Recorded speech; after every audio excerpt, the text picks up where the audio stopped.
Hello ယမင်ပါရှင်ဒီနေ့တော့ယမင်ကိုယ်တိုင် mayonnaise လုပ်ကြည့်ဖို့ဆုံးဖြတ်လိုက်ပါတယ်မလုပ်ခင်မှာစပင်ကိုဟိုလိုစီလိုက်ဒီလိုစီလိုက်နဲ့အလုပ်ရှုပ်နေရပါတော့ကဲ mayonnaise စားလုပ်ပါတော့မယ်ပါဝင်ပစ္စည်းတွေကတော့ကြက်ဥတစ်လုံးတံပြာတီတကြားစားနဲ့ဟင်းသီးဟင်းရွက်စီကိုပဲဖြစ်ပါတယ်အရင်ဆုံးကြက်ဥကိုခွဲထည့်ပြီးတံပြာတီကိုညှစ်ထည့်လိုက်ပါတယ်ပြီးရင်တော့တကြားသစွန်းနဲ့စားနဲ့ငယ်ထည့်လိုက်ပါတယ်စီမထည့်ခင်မှာအနံ့ရှိလားမရှိလားသိချအောင်ထပ်စစ်လိုက်ပါတယ် mayonnaise လုပ်ဖို့ဆိုရင်အနံ့မပါတဲ့ဟင်းသီးဟင်းရွက်စီဒါမှမဟုတ်နေကြစီကိုသုံးပေးရမှာပါပဲစီနဲ့ဆိုရင်စီနှံထွက်နေလို့လုံးဝအဆင်မပြေပါဘူးကြက်ဥနဲ့စီနဲ့တမသွားအောင်နည်းနည်းမှွေလိုက်စီနည်းနည်းထပ်ထည့်လိုက်နဲ့လုပ်ပေးရပါမယ်ဒီတစ်ခါတော့ mayonnaise ဖြစ်သွားလို့အရင်ပြောပါတယ်ရမင်းလည်းရချင်မဲ့အမေကိုမြည်ကြည့်ဖို့သွားပေးလိုက်ပါတယ်အမေကတော့ကြိုက်နေပါတယ်ပြီးတော့ရမင်းမစောင့်နိုင်တော့တဲ့အာလူကြော့ကိုအရင်ဆုံးစမ်းစားလိုက်ပါတယ်အရင်ကောင်းပါရဲ့ရှင်စီကတော့အပြေးကနေအခုပြထားတဲ့ပမာဏလောက်သုံးလိုက်ပါတယ်မီးလည်းပြတ်သွားတော့ထက်လုံးလို့မရတာနဲ့ရမင်းလည်းစေးကြောဖို့စားလိုက်ပါတော့တယ်ပကံစေးပြီးသွားရင်တော့အမေတို့နဲ့အတူပေါင်းပေါင်းစားပါတော့မယ်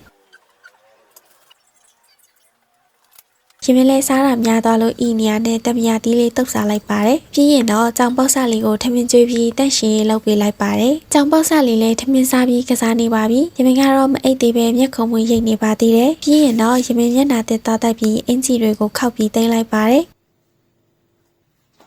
မနှက်ဖြန်ဝတ်ဖို့ကိုလည်းတခါတည်းထုတ်ထားလိုက်ပါတယ်ရှင်။အားလုံးပြီးရင်တော့ရမင်းလည်းအိပ်ရဝင်လိုက်ပါရမယ်ရှင်။